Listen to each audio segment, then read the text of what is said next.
capítulo. Vamos a dividirlo en dos partes, aunque lo vamos a tomar en un solo contexto todo. Y cada semana, cada vez que estudiamos la palabra de Dios, siempre les doy un recuerdo de lo último que vimos para meternos en el tema y poder apreciar y tomar lo mejor de lo que platicamos el día de hoy. La semana pasada que estábamos estudiando en el capítulo 3, vimos todo el capítulo 3 de hecho, y vimos que este capítulo 3 estaba dividido en dos partes. Y la primera de ellas, del verso 1 al número 6, estudiamos acerca de la superioridad de Cristo sobre Moisés. El argumento era necesario, puesto que es, valga la redundancia, necesario acreditar a Cristo como el gran sumo sacerdote de toda la humanidad.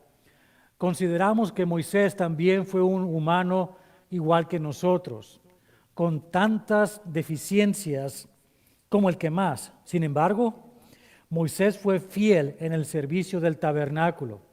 Por otro lado, tenemos que Cristo fue perfecto y fiel al servicio del Padre sobre toda la creación.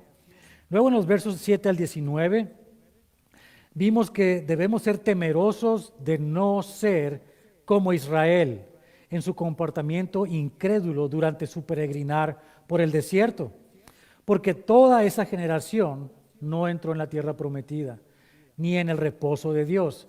La sentencia final del capítulo 3 que estudiamos está dada en ese último verso del 19, donde dice, y vemos que no pudieron entrar a causa de incredulidad.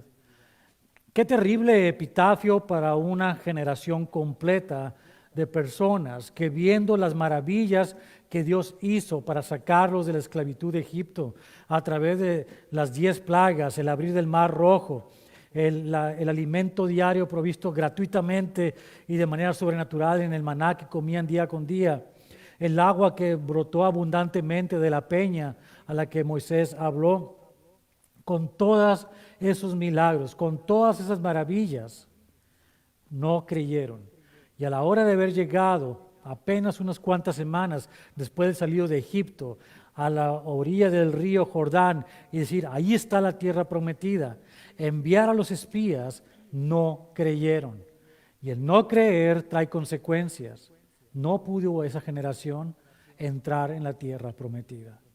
Imagínense qué gran situación tan terrible aquellos que no creen. Hermanos, el día de hoy quiero decirles algo. Hay malas noticias en el mundo.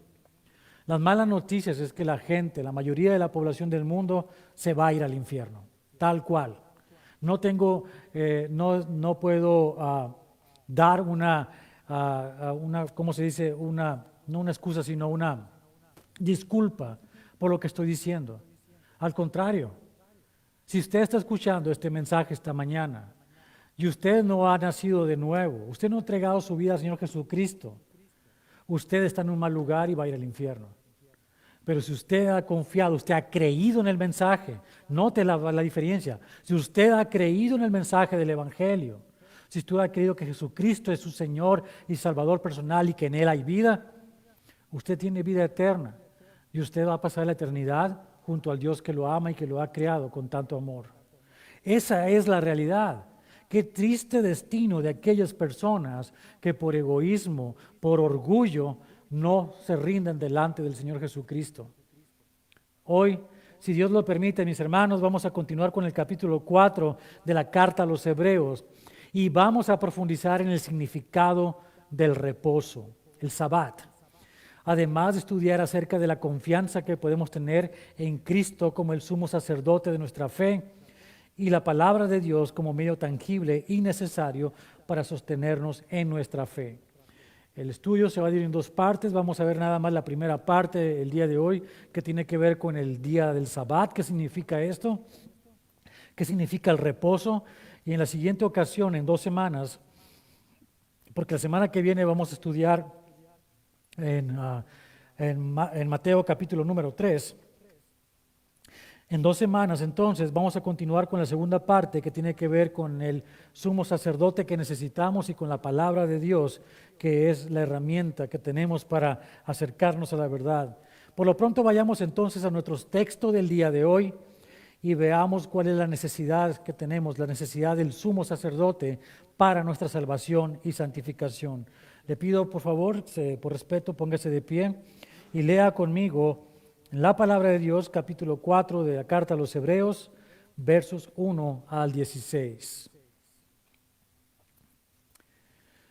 Temamos, pues, no sea que permaneciendo aún en la promesa de entrar en su reposo, alguno de vosotros parezca no haberlo alcanzado.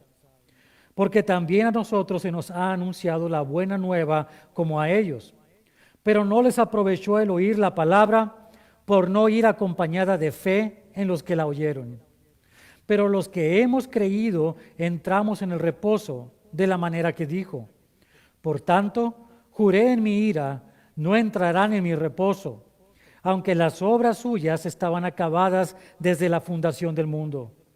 Porque en cierto lugar dijo así del séptimo día, y reposó Dios de todas sus obras en el séptimo día. Y otra vez aquí, no entrarán en mi reposo.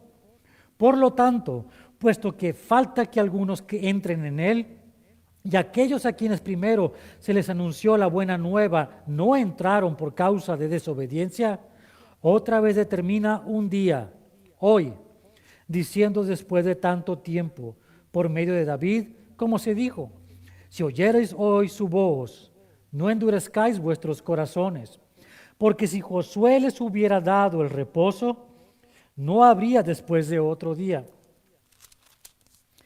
Por tanto, queda un reposo para el pueblo de Dios, porque el que ha entrado en su reposo también ha reposado de sus obras, como Dios de las suyas.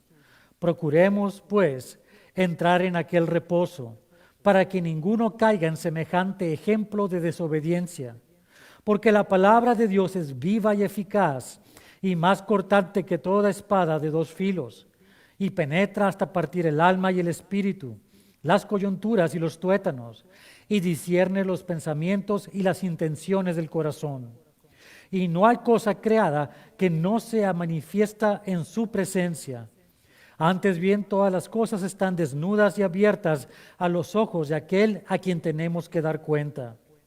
Por tanto, teniendo un gran sumo sacerdote que traspasó los cielos, Jesús, el Hijo de Dios, retengamos nuestra profesión. Porque no tenemos un sumo sacerdote que no pueda compadecerse de nuestras debilidades, sino uno que fue tentado en todo según nuestra semejanza, pero sin pecado. Acerquémonos, pues, confiadamente al trono de la gracia para alcanzar misericordia y hallar gracia para el oportuno socorro. Y el que tiene oídos para oír, que escuche lo que el Espíritu habla en esta mañana a su iglesia. Señor, te damos gracias por la palabra que pones delante de nosotros en esta mañana. Una palabra que nos habla de la gran necesidad que tenemos todos de un sacerdote que sea el máximo sacerdote, el sumo sacerdote, aquel que intercede por nosotros delante del Padre mismo. Y ese gran sacerdote eres tú, Señor Jesucristo. Te damos gracias porque no necesitamos a nadie más, solamente tú. Pero en los méritos que tú tuviste, que tienes todavía, en tus méritos sabemos también que tenemos acceso al trono de la gracia, que somos humanos débiles, falibles, pero que gracias a lo que tú has hecho por nosotros, tu gracia abunda en nosotros y nos permite acercarnos confiadamente al trono. No con la osadía de una persona que es enemigo tuyo y que no tendría acceso a tu trono, puesto que no tiene los medios para poderse enfrentar al Dios Todopoderoso, sino en la gracia que tienes tú para nosotros, que siendo imperfectos, nos has amado tanto y habiendo nosotros creído por fe, hemos recibido ese regalo, la gracia. Y podemos acercarnos confiadamente, sabiendo que tenemos de ti esa gracia que cubre todas nuestras deficiencias. Gracias te damos, Señor, por la palabra que está enfrente de nosotros una vez más. Háblanos en ella, porque también tenemos que entender un concepto clave. acerca de el reposo. Gracias, Señor. Te pedimos que tu Espíritu Santo que está en nosotros abra nuestra mente, nuestro entendimiento y que nos hables al corazón y podamos ser transformados en la renovación de nuestra mente por la obra de tu Espíritu Santo en nuestras vidas. Gracias te damos, Señor, y que sea para darte a ti la gloria y la honra en el nombre de Jesucristo. Puedes sentarse. Gracias. Una de las preguntas que a menudo se repite en el programa de radio que pasan en la K-Wave en las tardes es el que se llama Pastor's Perspective o perspectiva pastoral. Es esta pregunta: ¿es necesario para los cristianos observar el Sabbat o el día de reposo? La respuesta de los pastores es siempre la misma y es de acuerdo a la pregunta que se les hace. En realidad, la pregunta tiene que ver con saber si el día de reposo es en sábado o es en domingo. Y en ese sentido, la respuesta, ni uno ni otro.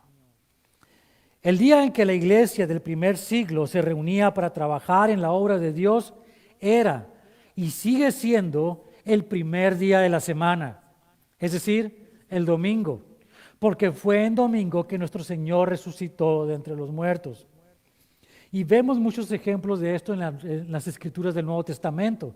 Desde el libro de Hechos hasta Apocalipsis, vemos que la iglesia se reunía en el primer día de la semana y no en el último día de la semana. Así que la respuesta es clara en ese sentido. Pero tengamos en cuenta que las cartas como esta que tenemos a los hebreos y los escritos del Nuevo Testamento fueron hechos en aquella época principalmente, y obviamente la intención inmediata, para aquellas personas del primer siglo. La iglesia en su mayoría en esa época estaba formada por judíos que habían creído en el mensaje del Evangelio, creyendo que Jesucristo era el Mesías de ellos, lo cual es cierto. Pero es aquí precisamente, al cambiar la perspectiva de ellos en cuanto al Sabbat, el día de reposo, que entendemos algo y que nos da una gran luz acerca de la verdad de la resurrección. Si Jesús no hubiera resucitado en domingo, el primer día de la semana, no habrían ellos cambiado jamás su celebración del Sabbat. Y note que esto es algo que en la cultura de ellos era importantísimo. Muy importante, tanto que es así, toda la tradición, todas las leyes, toda la historia del pueblo de Israel, desde Moisés en adelante, cuando fue escrita la ley, el pueblo de Israel observaba el Sabbat. Y llegó al punto que se fue distorsionando tanto que para la época de Jesús tenía ya un número fijo de pasos que podías caminar durante un Sabbat. No podías prender el fuego de una hornilla para calentar tu almuerzo, ni siquiera para alumbrar en la noche. ¿Por qué? Porque era una obra, era un trabajo. No trabajarás el día de reposo, es día de reposo santificado a Dios. Pero no entendieron lo que esto significaba. Simplemente para ellos era algo religioso. Y este es el gran punto. Para la iglesia del primer siglo, el día de reposo dejó de ser todo esto que ellos hacían. Y ahora se reunían en el primer día de la semana y adoraban a un Dios que estaba vivo. Miraban a Jesús como el Dios vivo. Y se reunían y compartían el mensaje y estudiaban las Escrituras y salían a las calles y compartían con toda la gente. Un gran cambio en la cultura de ellos que hace la diferencia entre creer y no creer en la resurrección.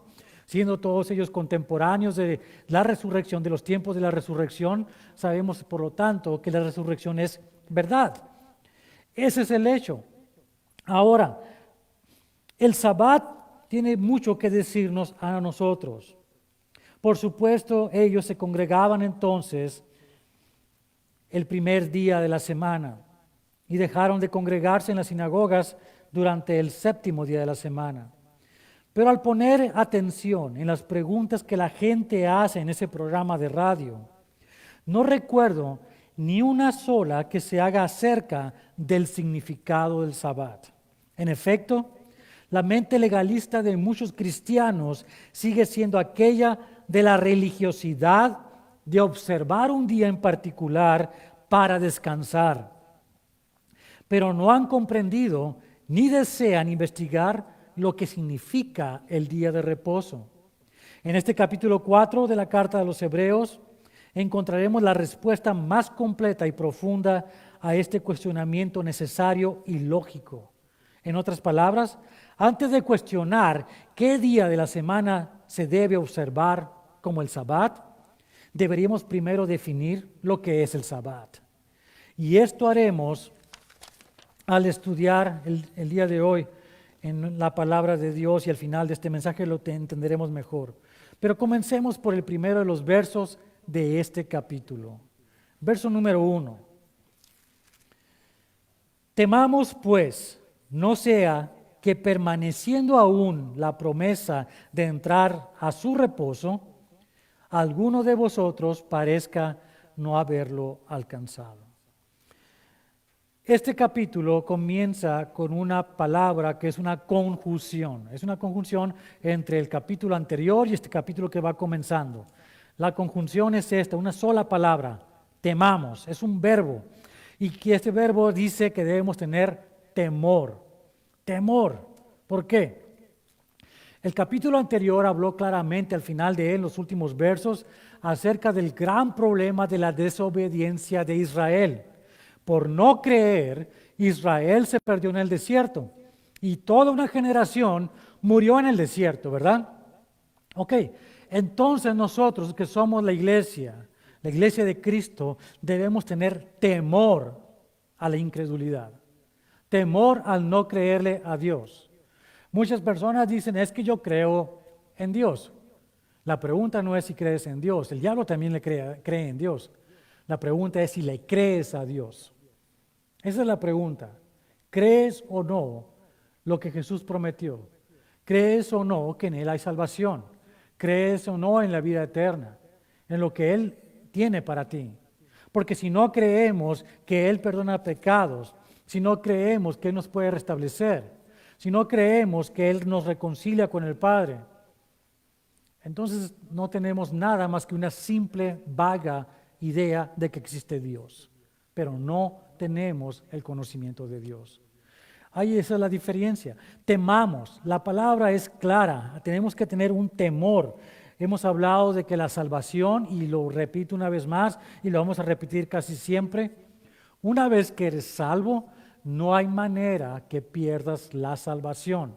Entendamos esto. Pero el cristiano comprometido, el que es realmente salvo, va a temer perder la salvación. Va a vivir como si tuviera la posibilidad de perder la salvación. Con temblor y temor va a cuidar su salvación. Es decir, no va a dejar las cosas a la ligera y va a decir, como ya soy salvo, hey, mundo, ahí te voy a hacer todo lo que quieran. No, ese es el pensamiento equivocado. Muchas personas en el mundo cristianas piensan que el ser cristiano, el ser salvo por fe, nos da una carta abierta para poder hacer lo que queramos. Al final de cuentas ya somos salvos y no podemos perder la salvación. Lo único que están demostrando al vivir de esa manera y decir hasta dónde puedo llegar y extender los límites de la gracia, es decir definitivamente que no estamos bajo la gracia. ¿Por qué? Porque la obediencia es el resultado de una persona que sabe que es salva, que tiene agradecimiento y que corresponde al amor con el cual fue salvo. Si una persona anda buscando dónde está la salida a todo este embrollo de la salvación y de obedecer a Dios, para ver hasta dónde puedo llegar y qué puedo hacer que satisfaga mis deseos de la carne, esa persona realmente jamás ha sido salva. Esa persona está jugando el juego de ser cristiano cuando no lo es. Cuidado con eso. La gracia de Dios es suficiente, pero no podemos abusar de ella. Porque si abusamos de ella, realmente estamos diciendo que no estamos bajo la gracia. Esto es algo que el apóstol está diciendo aquí. Temamos pues. Y note lo que dice la sentencia que dice, la que sigue. No sea que permaneciendo aún la promesa de entrar en su reposo, alguno de vosotros parezca no haberlo alcanzado. ¿Qué es esto? Si eres realmente salvo, tus obras, lo que tú vivas, va a dar reflejo de tu salvación, como decimos.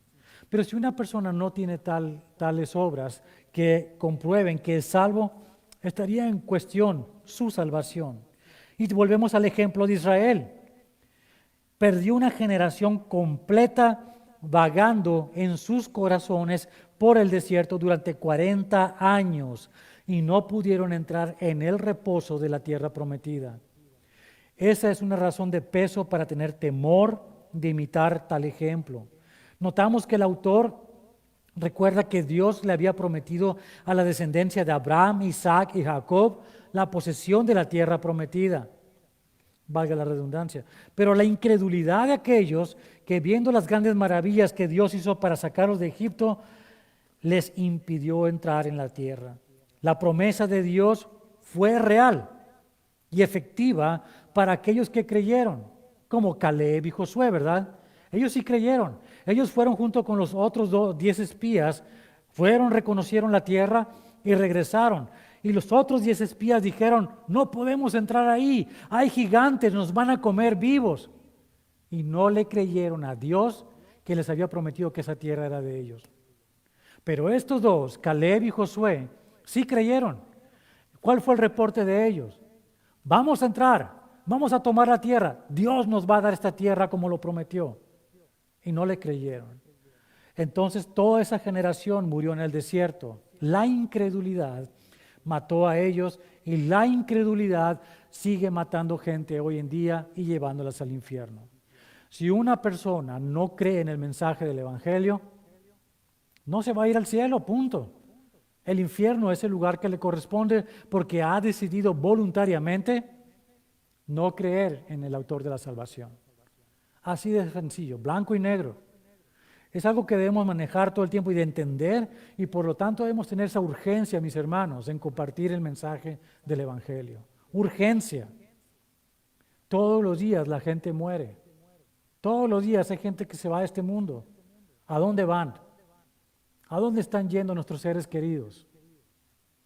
Pensémoslo y actuemos al respecto. La sentencia que vimos en el final del capítulo 3 es terrible. Para nosotros nos llama la atención de que de hecho tenemos que tener ese temor, porque dice al final, alguno de vosotros parezca no haberlo alcanzado, parezca no haberlo alcanzado. Así que vale más que parezca que lo hemos alcanzado, que estemos realmente en ese reposo. El verso 2 dice de esta manera: porque también a nosotros se nos ha anunciado la buena nueva como a ellos.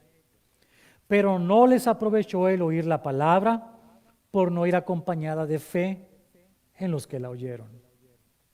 La diferencia en el escuchar la palabra de Dios tiene que ver con la fe. La gente que vivió en la época en que Israel salió de Egipto, escucharon la palabra de Dios, ¿verdad? Moisés habló con ellos después de que ya no quisieron escuchar la voz de Dios. Y escuchaban la voz de Moisés, pero no creyeron. No creyeron porque no había fe en ellos. Y aquí hay algo interesante que tenemos que entender nosotros. La soberanía de Dios siempre por encima de todos. En Efesios 2, capítulo 8, dice de esta manera: porque por gracia sois salvos por medio de la fe. Y esto no de vosotros, pues es don de Dios. En este verso podemos hacer algunas conjeturas interesantes. Una, que la gracia es un don de Dios, es un regalo de Dios. Y lo es. Pero también lo es la fe. Porque la gracia no puede ser recibida por nadie a menos que también tenga fe. Si regresamos nuestros pensamientos a Hebreos capítulo 3, versos 1b, donde dice: hermanos santos, participantes del llamamiento celestial, notamos esto: somos apartados por Dios y tenemos un llamamiento celestial. Y como dice en Juan capítulo 6, verso 44, ninguno puede venir a mí si el Padre que me envió no le trajere, y yo le resucitaré en el día postrero. Y en Juan 15:16, que dice, no me elegisteis vosotros a mí, sino que yo os elegí a vosotros y os he puesto para que vayáis y llevéis fruto y vuestro fruto permanezca, para que todo lo que pidiereis al Padre en mi nombre, Él os los dé. Con estos versos podemos decir que la fe es el regalo de Dios que nos permite escuchar y creer en su mensaje, en su llamado para nuestra salvación. Podríamos entonces con certeza decir que el mensaje de Dios, el Evangelio, no puede salvar a nadie a menos que Dios ponga esa semilla de fe primero en el corazón de esa persona. Esa es la conclusión a la que podemos llegar con ello. Mis hermanos, es un gran descanso para los que predicamos el mensaje del Evangelio, que espero que seamos todos los que estamos aquí. Porque nuestra ineptitud para comunicar este mensaje se convierte en eficacia y productividad salvadora en aquellos que reciben el regalo de la fe de parte de Dios para escuchar ese mensaje. Así que no importa cuán elocuentes seamos para hablar, o que se traben como me trabo yo a la hora de hablar. Eso no importa. Lo que importa es que Dios pone en las personas, en su corazón, la semilla de la fe. Y no importa qué mal sea el mensaje, cuál hecho bolas esté. Lo único que sé es que ahora veo suficiente. El mensaje llega y la persona es salva. ¿Por qué? Porque se trata de la obra de Dios y no de nosotros. Por la fe que ha puesto en el corazón de las personas. En Romanos 10, verso 16 al 17 dice, mas no todos obedecieron al Evangelio, pues Isaías dice, Señor, ¿quién ha creído a nuestro anuncio? Así que la fe es por el oír y el oír por la palabra de Dios. Verso número 3 en Hebreos 4. Pero los que hemos creído entramos en el reposo, de la manera que dijo, por tanto, juré en mi ira, no entrarán en mi reposo, aunque las obras suyas estaban acabadas desde la fundación del mundo.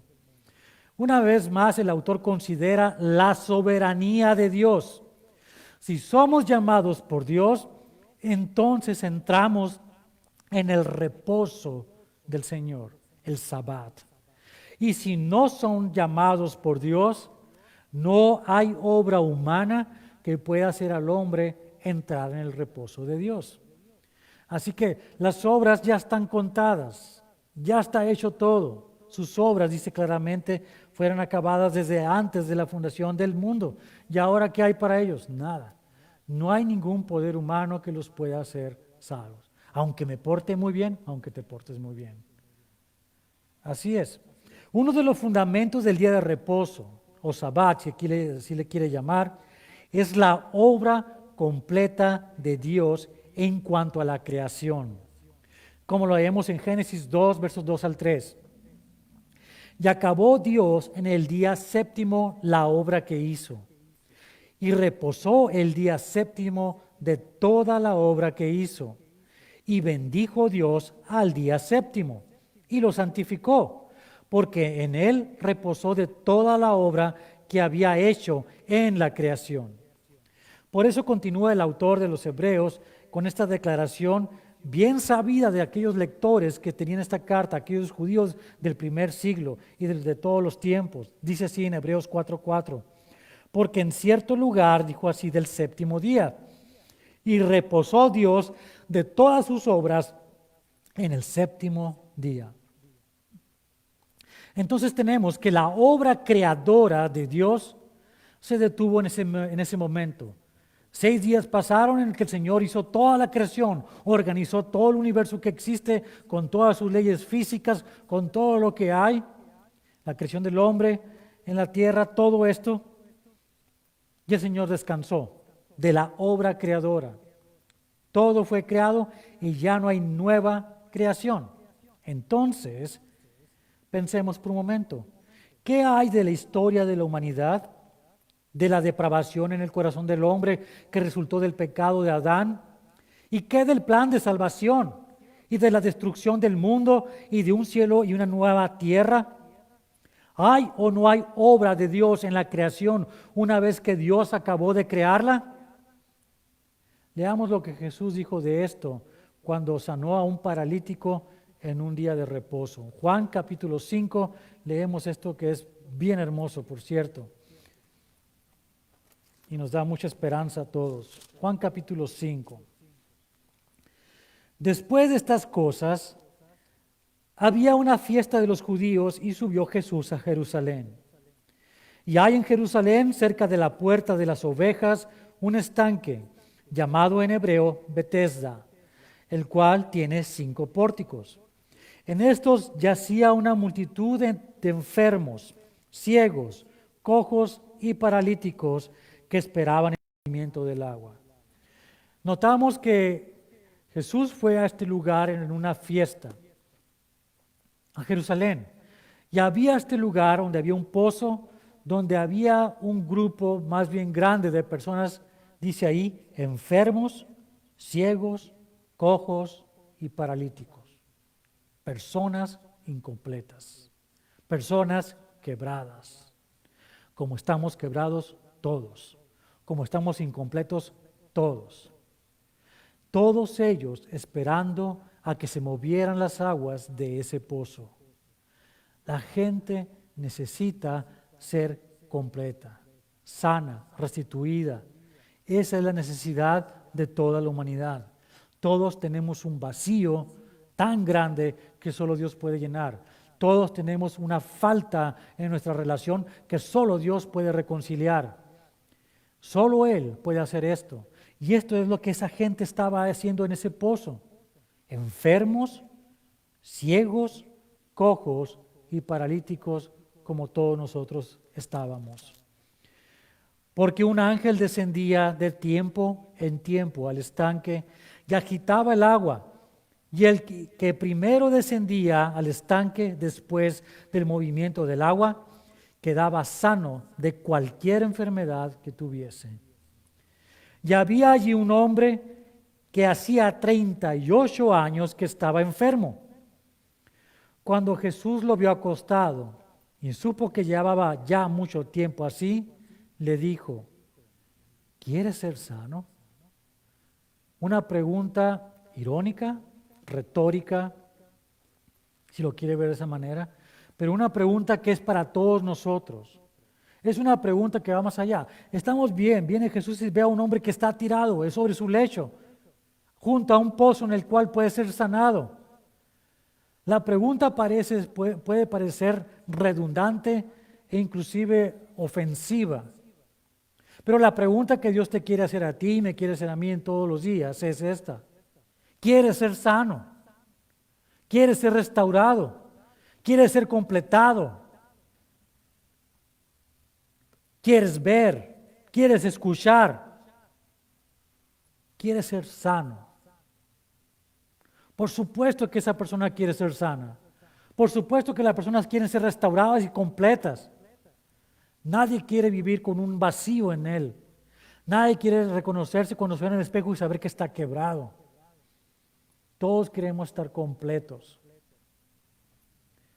Señor, le respondió el enfermo, no tengo quien me meta en el estanque cuando se agite el agua, y entre tanto que yo voy, otro desciende antes que yo. Note la incapacidad de ese hombre, que sabe que su única esperanza es que alguien lo meta al agua en el tiempo oportuno, pero sabe al mismo tiempo que no hay nadie, no hay ningún método de alguien que lo pueda llevar y lo meta en el estanque en el tiempo oportuno. No hay manera de que llegue ahí. Esta persona sabía que su salvación estaba ahí, pero no puede llegar a ella. Déjate digo, no puedes entrar en el día de reposo del Señor por tus propios medios. No puedes lograr la salvación, ni la restitución tuya, ni el estar completo por tus propios medios. Eso es imposible. No hay manera de lograrlo, humanamente hablando. No es tu esfuerzo el que te va a llevar a ese lugar. Alguien tiene que hacerlo por ti. Alguien que tiene que tomar ese lugar. Jesús le dijo, levántate, toma tu lecho y anda. Es solamente Jesús el que tiene la capacidad de hacer esto por él y por nosotros. Note lo que dice, y al instante aquel hombre fue sanado y tomó su lecho y anduvo, y luego dice, y era día de reposo aquel día. Estamos hablando del día de reposo, el día de hoy. El ejemplo que estamos leyendo nos acerca a creer y a tener conocimiento acerca de lo que significa ese día de reposo. Continuemos lo que dice. Entonces los judíos dijeron a aquel que había sido sanado, es día de reposo, no te es lícito llevar tu lecho. La religión, la tradición, todos aquellos que nos han metido en la cabeza por años y años y generaciones, no nos puede llevar a ese día de reposo y nos impide encontrar ese acceso al día de reposo. Pero Jesús nos quiere enseñar algo aquí en esto. Él les respondió, el que me sanó, él mismo me dijo, toma tu lecho y anda. Y el que había, entonces le preguntaron, ¿quién es el que te dijo, toma tu lecho y anda? Y el que había sido sanado no sabía quién fuese, porque Jesús se había apartado de la gente que estaba en aquel lugar. Después le halló Jesús en el templo y le dijo, mira, has sido sanado, no peques más para que no te venga alguna cosa peor. El hombre se fue y dio aviso a los judíos que Jesús era el que le había sanado. Y por esta causa los judíos perseguían a Jesús y procuraban matarle porque hacía estas cosas en el día de reposo. Los judíos pensaban que era el día, las cosas que se hacían en ese día, lo que lo hacían legal o ilegal. Pero la obra de Dios estaba por encima de ese día. Él quería completar al hombre en ese día. Y Él quiere completarte a ti y a mí en ese día, en el día del reposo. Vemos ahora, y para completar lo que estamos hablando, en Marcos capítulo 2, otra situación con el día de reposo. Por supuesto, contra los fariseos, las mismas personas que estaban cuestionando. Marcos capítulo 2, versos 23 al 28.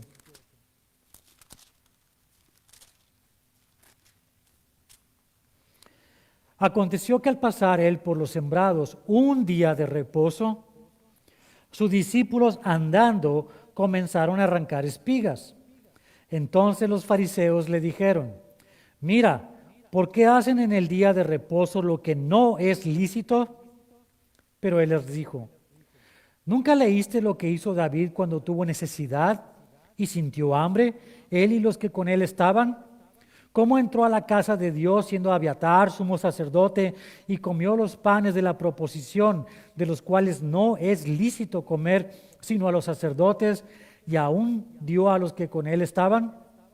También les dijo, el día de reposo fue hecho por causa del hombre, y no el hombre por causa del día de reposo. Por tanto, el Hijo del Hombre es Señor aún del día de reposo. Ciertamente, Dios terminó su obra creadora y reposó en el séptimo día. Pero el reposo del que Él habla entonces es uno creado para el hombre y tiene que ver con qué o quién es ese reposo. Citando otra vez las palabras de Jesús, leemos en Mateo capítulo 11, versos 25 al 30. En aquel tiempo, respondiendo Jesús dijo, te alabo, Padre, Señor del cielo y de la tierra, porque escondiste estas cosas de los sabios y de los entendidos y las revelaste a los niños. Sí, Padre, porque así te agradó. Todas las cosas me fueron entregadas por mi Padre, y nadie conoce al Hijo sino el Padre, ni al Padre conoce a alguno sino el Hijo, y aquel a quien el Hijo lo quiera revelar. Venid a mí todos los que estáis trabajados y cargados, y yo os haré descansar. Llevad mi yugo sobre vosotros y aprended de mí, que soy manso y humilde de corazón, y hallaréis descanso para vuestras almas, porque mi yugo es fácil y ligera es mi carga. De estos versos, mis hermanos, podemos concluir una sola cosa. El reposo, el Sabbat, es Jesucristo. Es la persona, no es el día, no son las cosas que se hacen, es la persona, Jesucristo. Él es nuestro descanso, nuestro Sabbat. Así que si tenemos a Cristo con nosotros, estamos en el reposo. Ese es lo que nos está revelando la palabra en este día. Entendemos entonces que nuestro descanso es Cristo. Versos 5 al 8 en Hebreos 4.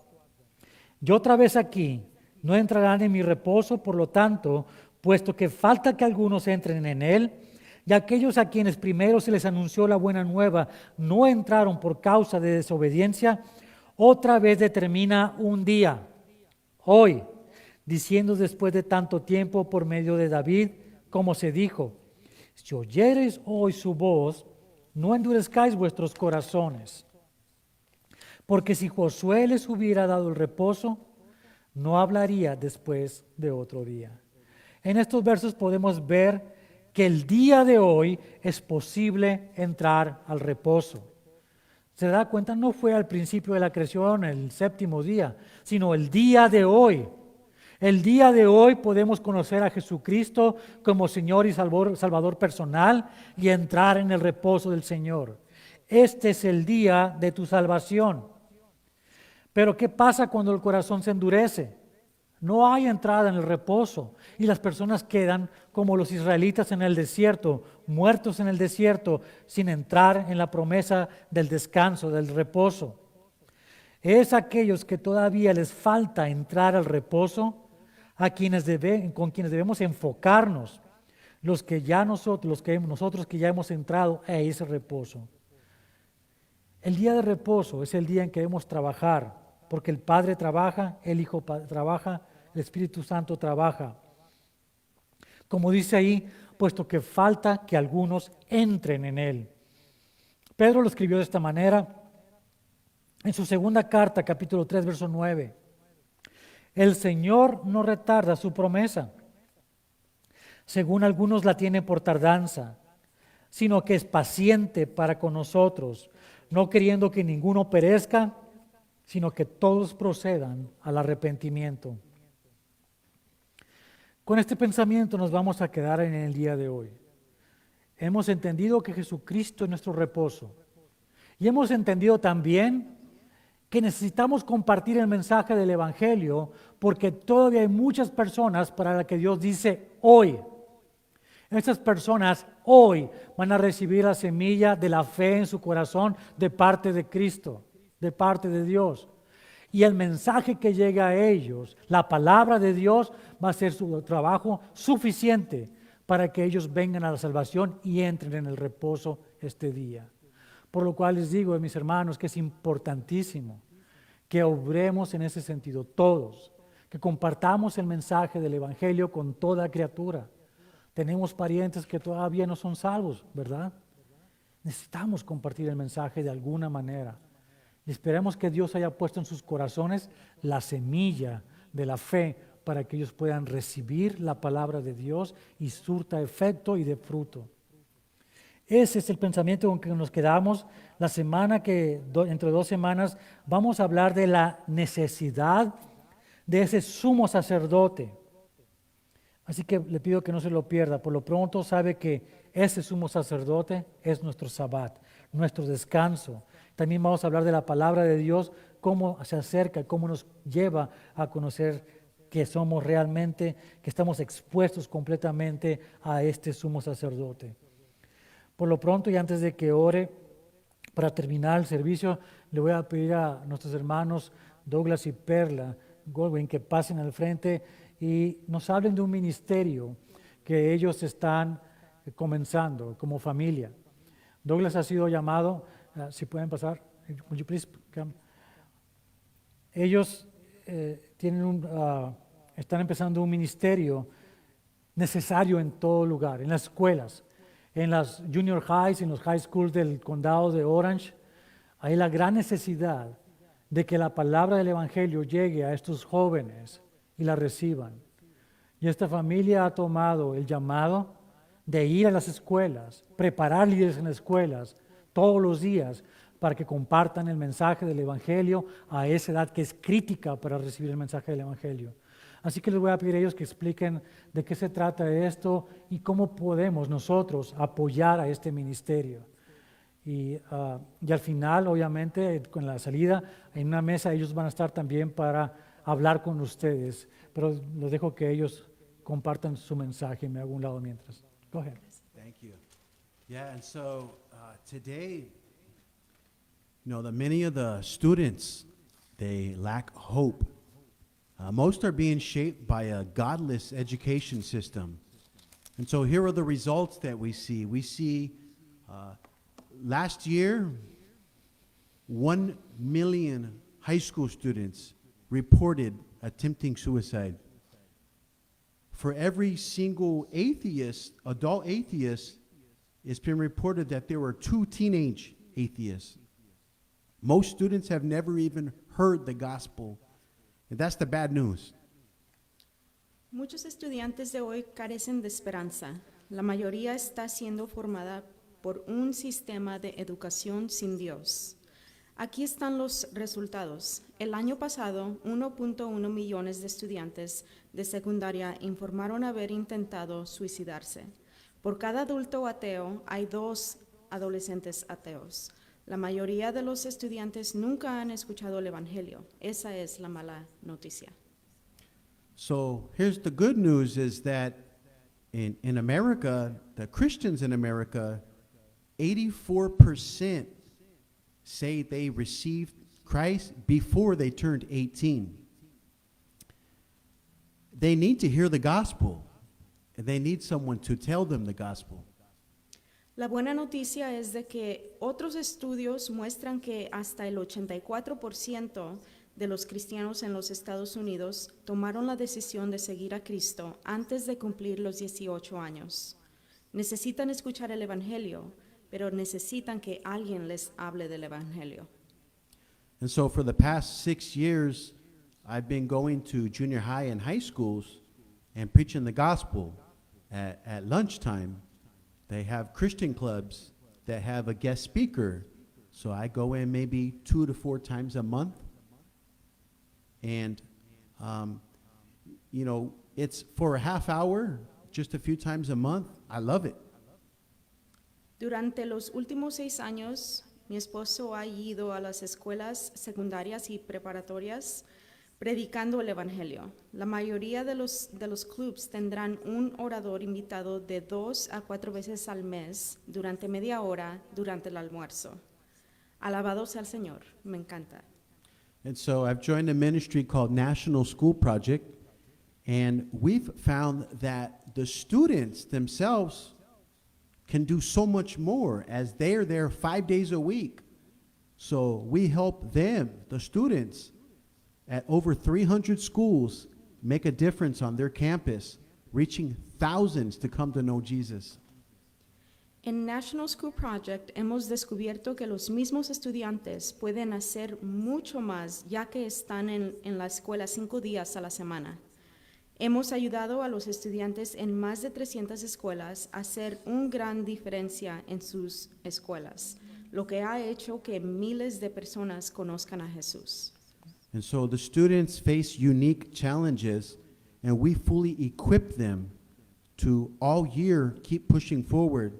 And so we help them to mobilize other students, to gather support from the Christian community, and also host a big week-long outreach to let their school know about Christ. Los estudiantes enfrentan desafíos únicos y los equipamos completamente durante todo el año para seguir avanzando.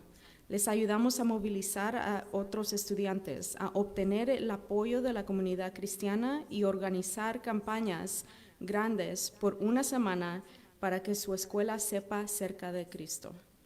And so they find their identity in Christ. And so it is my desire to do this full time in Santa Ana and Tustin, to the schools, for more than 40 hours a week. And so the Bible tells me that I am worthy of my wages to work. I want this to be the work I do. And so I'm praying for financial support. And so we'd love to meet with you to share about the ministry, to share the vision, and also how you can partner in this work that God is doing.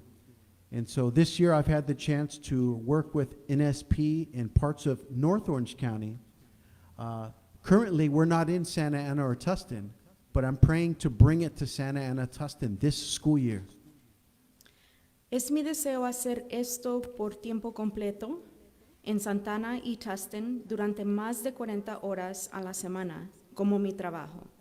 La Biblia me dice que soy digno de mi salario y este es mi trabajo. Estoy orando por apoyo financiero. Me encantaría reunirme con ustedes y compartir más sobre el ministerio, la visión y cómo puede asociarse conmigo en este trabajo que Dios está haciendo. Este año tuve la oportunidad de trabajar con NSP en partes del norte del condado de Orange. NSP actualmente no está en Santana ni en Tustin, pero si Dios quiere será el próximo año escolar. And so we have a table back there if you want to give your name and phone number, email, and then we can meet, we can have coffee, lunch or something, and then we tell you more about it, and then you can pray if you want to be involved. So vamos a estar enfrente en la mesa de allá enfrente y mi esposo y yo podemos compartir con ustedes más. Si están interesados, nos da su nombre, número de teléfono y correo electrónico y les podemos dar más información. Gracias. Esposa, puedes pasar, vamos a orar por ellos. Antes de que ellos se vayan, puedes pasar, esposa, vamos a orar por ellos. En la palabra de Dios dice así en Romanos capítulo número 10. ¿Cómo pues invocarán a aquel en el cual no han creído? ¿Y cómo creerán en aquel de quien no han oído? ¿Y cómo oirán sin haber quien les predique? ¿Y cómo predicarán si no fueren enviados? Como está escrito, cuán hermosos son los pies de los que anuncian la paz, de los que anuncian las buenas nuevas. Padre, te damos gracias por la vida de Douglas, de Perla y de la familia entera, Señor. Y te damos gracias porque tú los amas y tú los bendices. Y queremos, Señor, enviarlos, que vayan al campo misionero que ellos tienen delante, Señor. Y que tu providencia sea sobre ellos y les abundes de manera que ellos no tengan necesidad ninguna, ningún estorbo para hacer la misión para la cual los has llamado. Los enviamos toda la congregación en apoyo moral, en oración y también en lo que podemos en lo financiero, Señor. Ayúdanos, Señor, a sostenerlos también y ser fieles en eso. Esto es un llamado, Señor, fuerte, porque la generación que sigue, aquellos que están en escuelas, se están perdiendo todos los días. Envía a Douglas, Señor, envía a su familia entera a este ministerio y bendícelos abundantemente. Protégelos, equípalos y, Señor, haz en ellos tu obra perfecta y que muchas personas, muchos, sean salvos por el mensaje. Gracias te damos, Señor, por la bendición. Bendito seas. A ti sea la gloria y la honra en el nombre de Jesucristo. Amén. Amén. God bless you. Dios los bendiga. Vamos a orar entonces sí para despedir el servicio del día de hoy. Padre, te damos tantas gracias, Señor, por la oportunidad que nos has dado este día de escuchar en tu palabra que tú, Señor Jesucristo, eres nuestro reposo. Tú eres nuestro descanso. No se trata de un día u otro de la semana. Se trata de aquel que es nuestro reposo, en quien confiamos, en quien descansamos, en quien podemos trabajar arduamente desde ahora y hasta siempre, sabiendo que la recompensa viene solamente de aquel que nos ha llamado. Te damos gracias, Señor, porque en tu palabra encontramos también que habrá muchas personas que nunca escucharán el mensaje, aunque se les haya hablado de muchas maneras. Pero en aquellas personas, Señor, en los que tú has puesto esa semilla de la fe, de todas las edades, que nosotros vayamos y compartamos las buenas nuevas, que la palabra llegue a ellos para que haga el efecto Salvador. Sabemos que el campo está preparado y listo. Envía a los obreros, Señor. Y aquí estamos todos para hacer esta obra. Te damos gracias porque nos has a cada uno de nosotros rescatado y traído a tu reposo aquí en la tierra. Un reposo como el que el Señor mismo mostró a nosotros. Y nos dijo claramente, el Padre trabaja hasta hoy y el Hijo trabaja hasta hoy. Y nosotros trabajamos hasta hoy. Y sabemos, Señor, que aun que dejemos de respirar en la tierra y estemos en tu presencia inmediatamente, nuestro reposo será cumplido. Pero no es un reposo de descanso, sino de actividad intensa, de la alabanza eterna, para tu gloria, Señor. Te damos tantas gracias, Señor, por haber puesto fe suficiente en cada uno de nosotros para haber creído. Gracias te damos por la salvación. Gracias por este tiempo que hemos compartido en este día y gracias por la obra que sigues haciendo todos los días en nuestras vidas. Bendito seas, gracias te damos en el nombre de Jesucristo. Amén. Dios los bendiga, mis hermanos.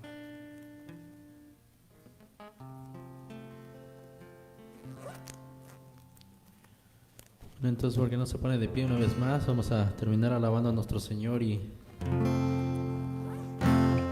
declarando que somos libres y libres en verdad. Amén. ¿Cuántos son de aquí son libres?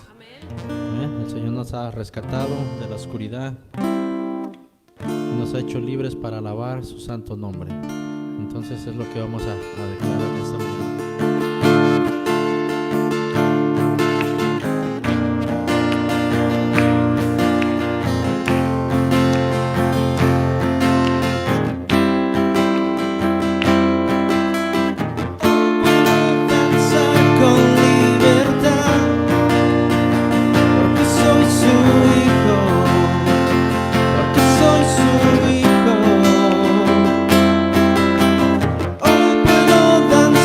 Con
Padre Santo, somos libres porque tú nos has rescatado, Señor. Y tú eres, Señor, el que hiciste la obra en nosotros. Y te damos gracias por eso, Señor. Gracias te damos en nombre de tu Hijo Jesús. Amén. Bueno, que tengan un feliz día.